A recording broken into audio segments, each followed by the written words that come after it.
ആ പ്രസംഗം കഴിഞ്ഞതോടുകൂടി 54 പേരടങ്ങുന്ന ഒരു ജനറൽ കൗൺസിൽ, 53 പേരും പുരുഷന്മാരായിരുന്നു.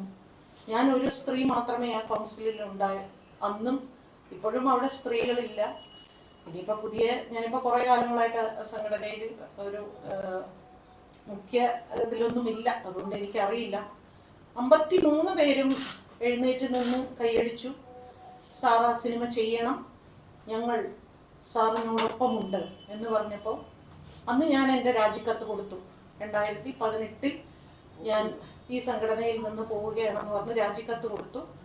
പിന്നെ 19, 20, 21, 22, 23 വരെ യാതൊരു അനക്കവും ഇല്ല. 23 ഡബിങ് ആർട്ടിസ്റ്റ് അസോസിയേഷൻ്റെ ഒരു ഇലക്ഷൻ വന്നപ്പോൾ ഡബിങ് ആർട്ടിസ്റ്റുകളെല്ലാം കൂടി എൻ്റെ വീട്ടിൽ വന്നു. ചേച്ചി, ഇത്രയും വർഷങ്ങളായിട്ട് ഡബിങ് അസോസിയേഷൻ മരിച്ചതിന് തുല്യമായിരിക്കുന്നു, ചേച്ചി തിരിച്ചു വരണം. ഞാൻ പറഞ്ഞു, ഞാൻ രാജിവെച്ചതാണ്, എനിക്കിനി അങ്ങോട്ട് വരാനുള്ള യാതൊരു ഇതുമില്ല എന്ന് പറഞ്ഞപ്പോൾ ഇല്ല, ചേച്ചിയുടെ രാജി സ്വീകരിച്ചിട്ടില്ല എന്നാണ് പറഞ്ഞത്. അങ്ങനെ അവരുടെയൊക്കെ നിർബന്ധ പ്രകാരം ഞാൻ സംഘടനയുടെ തിരഞ്ഞെടുപ്പിലേക്ക് സഹായിക്കാനായി പോയി. ഞാനൊരു സ്ഥാനത്തേക്കും ഞാൻ മത്സരിച്ചിട്ടില്ല. ഇപ്പോഴും ഞാൻ ഫെഫ്കയുടെയോ ഡബിങ് അസോസിയേഷൻ്റെയോ ഔദ്യോഗികമായ ഒരു സ്ഥാനത്തും ഇല്ല. മറ്റത് ഞാൻ നേരത്തെ വൈസ് പ്രസിഡന്റും ജോയിന്റ് സെക്രട്ടറിയും ആയിരുന്നു 2018 രാജിവെക്കുമ്പോൾ. അങ്ങനെ സംഘടനയെ ഒന്ന് സഹായിച്ചു, കൂടെ നിന്നപ്പോഴാണ് പറയുന്നത് എൻ്റെ രാജി അവർ സ്വീകരിച്ചിട്ടില്ലായിരുന്നു എന്ന് ഞാൻ അപ്പോഴാണ് അറിയുന്നത്. അതിനുശേഷം ഞാൻ ഫെഫ്കയുമായിട്ട് യാതൊരു സഹവർത്തിത്വം ഇല്ലായിരുന്നു. പിന്നീട് ഹേമ കമ്മിറ്റി റിപ്പോർട്ട് വന്നപ്പോഴാണ് നിങ്ങൾ എല്ലാവരും കണ്ടത്. കുറേയധികം സ്ത്രീകളുടെ പ്രശ്നങ്ങൾ വന്നപ്പോൾ ശ്രീ ബി ഉണ്ണികൃഷ്ണൻ എന്നെ വിളിച്ചു പറഞ്ഞു, വരണം. വന്ന് ശേഷം നടന്നു. കുറേയധികം സ്ത്രീകൾക്ക് വേണ്ടി ഞാൻ ഇതുപോലെ ഒരു പത്രസമ്മേളനം വിളിച്ചു. നിങ്ങളെല്ലാവരും വന്നു, അതൊക്കെ കഴിഞ്ഞു. അതിനുശേഷം ഒരു ഫോറം രൂപീകരിച്ചു ഫെഫ്ക. അതിൽ ചെയർപേഴ്സണായിരുന്നു ഞാൻ. അവിടെ ചില ചെറിയ ചെറിയ സ്ത്രീകളുടെ പരാതികൾ വന്നിരുന്നു, അതായത് സാമ്പത്തികമായിട്ടുള്ള കാര്യങ്ങൾ. അപ്പം അതെല്ലാം എൻ്റെ അടുത്ത്, സ്ത്രീകളുടെ പരാതികളായതുകൊണ്ട് തന്നെ അതെല്ലാം എൻ്റെ അടുത്തേക്കാണ് വിട്ടത്. അതെല്ലാം സംസാരിച്ച് അതെല്ലാം തീർക്കുന്നുണ്ടായിരുന്നു.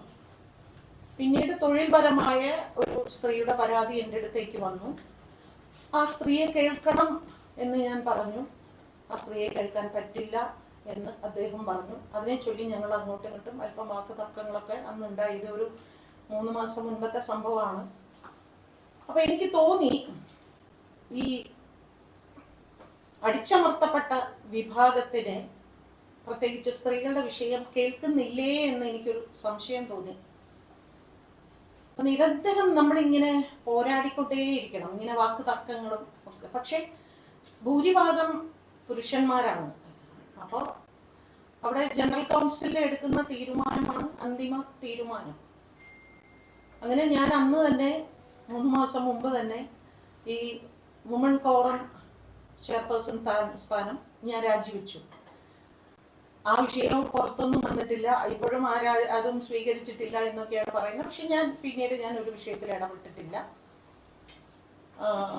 അപ്പൊ എനിക്കറിയാം ഈ വിഷയവും ഇന്നലെ വിധി വന്ന അടുത്ത സെക്കൻഡ് സെക്രട്ടറി പറയുന്നു അപേക്ഷ കിട്ടിയാൽ ഉടൻ പരിഗണിക്കും. അതങ്ങനെയല്ല പറയേണ്ടത്. അപേക്ഷ കിട്ടിയാൽ ജനറൽ കൗൺസിലിൽ വെക്കും. അല്ലെങ്കിൽ അദ്ദേഹം ഒരു സംവിധായകനായ ദിലീപ് ഒരു സിനിമയും സംവിധാനം ചെയ്തതായിട്ട് എനിക്കറിയില്ല. അദ്ദേഹം സഹസംവിധായകരുടെ സംഘടനയിലെ മെമ്പറാണ്. അപ്പം ഇത് ഡയറക്ടേഴ്സ്, അസോസിയേറ്റ് ഡയറക്ടേഴ്സ് അങ്ങനെയുള്ള ഉണ്ടോ എന്നൊന്നും എനിക്ക് വ്യക്തമായിട്ട് അറിയില്ല. എന്തായാലും അദ്ദേഹത്തെ സ്വീകരിക്കുമ്പോൾ ആ സംഘടനയുടെ അഭിപ്രായമാണ് പറയേണ്ടത്. അത് ഫെഫ്കയുടെ നേതൃസ്ഥാനത്തിരിക്കുന്ന വ്യക്തി അല്ല പറയേണ്ടത്. കൊടുക്കണമോ വേണ്ടയോ എന്ന് തീരുമാനിക്കേണ്ടത്. ഇപ്പൊ എന്റെ സംഘടനയിൽ, ഡബിങ് അസോസിയേഷൻ എന്ന സംഘടനയിൽ ഒരാൾ ഫെഫ്കയുടെ ഭാരവാഹികളോട് പോയി എനിക്ക് ഡബിങ് അസോസിയേഷനിൽ മെമ്പർഷിപ്പ് വേണം എന്ന് പറഞ്ഞാൽ ആ തന്നിരിക്കുന്നു എന്ന് പറയാൻ ഞങ്ങളുടെ പൈലറ്റിൽ അധികാരമില്ല. അതത് സംഘടനകൾക്കാണ് അതിന്റെ പരമാധികാരം. അപ്പൊ അതുകൊണ്ട് തന്നെ അതിന്റെ പരമാധികാരം ആ അസോസിയേഷനാണ്, ആ ഡയറക്ടേഴ്സ് അസോസിയേഷനാണ് അതിന്റെ പരമാധികാരം. അതൊന്നും നോക്കാതെ സ്വന്തമായ ഒരു അഭിപ്രായം പറഞ്ഞത് തീർച്ചയായിട്ടും അങ്ങേയറ്റം എനിക്കതിൽ പ്രതിഷേധമുണ്ട്. ഇന്നലെ രാത്രി മുഴുവനും ഉറങ്ങാതെ, അവള് ഉറങ്ങിയില്ല, ഞാനും ഉറങ്ങിയില്ല.